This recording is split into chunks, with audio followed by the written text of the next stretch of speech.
Cognitive dissonance and emotional charge is belief formation. And no, that doesn't sound like some academic mumbo-jumbo. This is real world, kick you in the ass truth. Let's start by breaking it down, like a 5-year-old needs to hear it. Ready? The brain doesn't care about truth. It only cares about what's familiar and feels good. That's your first truth bomb right there. The brain's main job isn't to tell you what's true, it's to keep you alive and make life easier. And it does this by taking shortcuts. So the brain prefers what's familiar, even if that's the same old shit that's holding you back. Let's take a belief. It could be something like, I'm not good enough. Guess what? Your brain, it's heard that enough times. It just automatically believes it. It doesn't matter if it's true or not. It's stuck in there. Just like a bad song that keeps playing in your head. The brain needs a little shake-up, also known as cognitive dissonance. But if you want to change that belief, you need to create the cognitive dissonance. It's just a fancy word of saying you make your brain a little uncomfortable. This is where the magic happens. Here's an example. Imagine you've always believed that rich people are greedy. It's a boring limiting belief. Now you see a billionaire who actually gives away a massive chunk of their wealth to charity. You're suddenly confronted with two opposing ideas. 1, the rich people are greedy. And 2, this person is the opposite. Boom, cognitive dissonance. Your brain is now scrambling to reconcile these two conflicting ideas. And guess what? That opens the door for you to change that belief. But you don't just leave it there. You've got to give the brain something better to latch onto. Step 1, create confusion, opening the gate. Here is where we drop the confusion bomb. It's like cracking open the lock on a treasure chest and inviting someone in. Your brain doesn't like confusion. It feels uneasy. That's exactly the point. So let's take that rich people are greedy belief. You hit them with something unexpected, something that shakes up their certainty. Maybe you say, but did you know that many wealthy people donate more than half of their wealth to charity? That's more than most people make in a year. Right there, boom, you created a gap in their thinking. It's uncomfortable. They thought they knew the truth. But now, something's making them question it. Confusion opens the gate. It's like planting a little seed of doubt that grows into curiosity. The brain is now vulnerable to change. Next, offer a better feeling frame that gives direction. Confusion isn't enough. You've got to offer something better, something that makes the new idea feel good. The frame is how you reframe the situation in a way that feels better to the person. This is where you change the context, making the new belief feel like the obvious empowered choice. So after you've dropped that little rich people are greedy bomb, you offer the new frame. You know, I used to think rich people were greedy too. But what if we started seeing them as people who have the means to make big changes? Maybe, just maybe, having that kind of wealth means you can do more good in the world.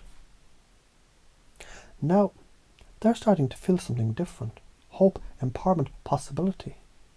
The frame is that new, better belief that doesn't feel restrictive. It feels expansive. Now the brain has something to hold on to. Something that feels like the next natural step. Next, anchor it emotionally so it sticks.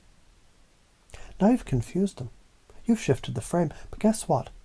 That's still not enough. You need to anchor this new belief to a powerful emotion so it sticks. You need to make it personal. Let's go back to the rich people are greedy belief.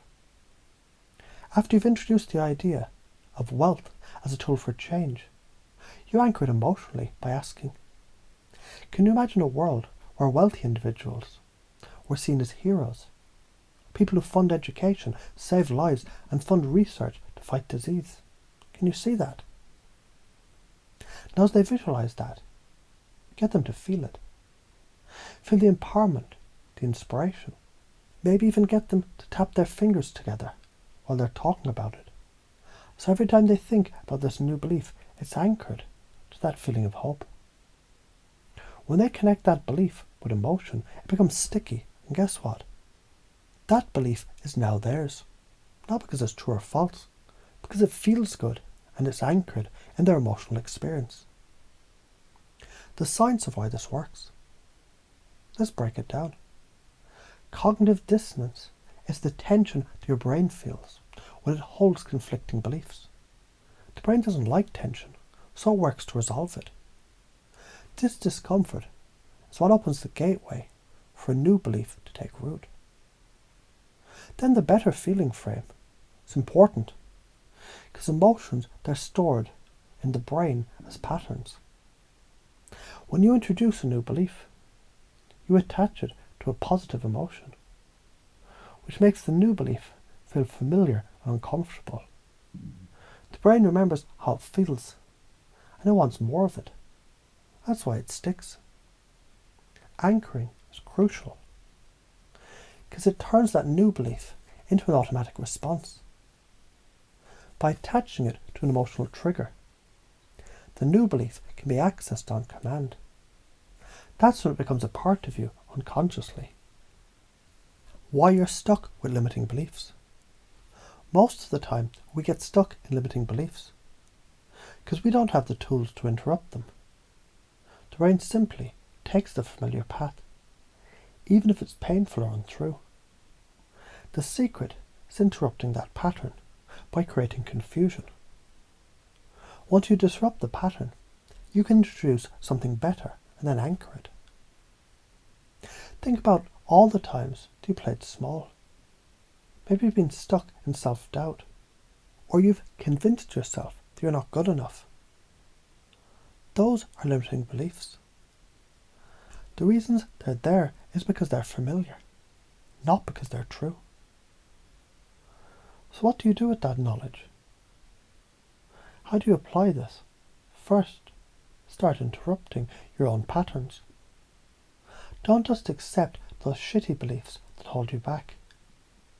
Create cognitive dissonance in your own head. Look for evidence that challenges your limiting beliefs. Then reframe the situation. Ask yourself, what if this belief isn't true? What's a better way to look at this? Give your brain a new frame to latch onto. And most importantly, anchor the new belief emotionally. When you can link that belief to positive feelings, freedom, joy, confidence, it's unstoppable. The patterns that keep you stuck, you know the ones. Procrastination, fear of rejection, self-doubt, and playing small. These are the big ones. They drain you. They suppress your potential. They need to be broken, and fast. You've got to disrupt them, interrupt the pattern. When you feel yourself sliding into procrastination, for example, ask, why am I doing this? Is this belief even true? Create confusion in that moment. Challenge it. Then reframe it and anchor it to a better feeling. How do you pace and lead this knowledge? Pacing and leading is about meeting people where they are, then guiding them towards change. Pace their beliefs, emotions, and current state. Show them you understand them, then lead them to new perspectives. You want their beliefs, their identities, and their outcomes to be linked to what you're offering them. So use what you've learned, create confusion in their patterns, offer a new frame, and anchor that shift with emotion.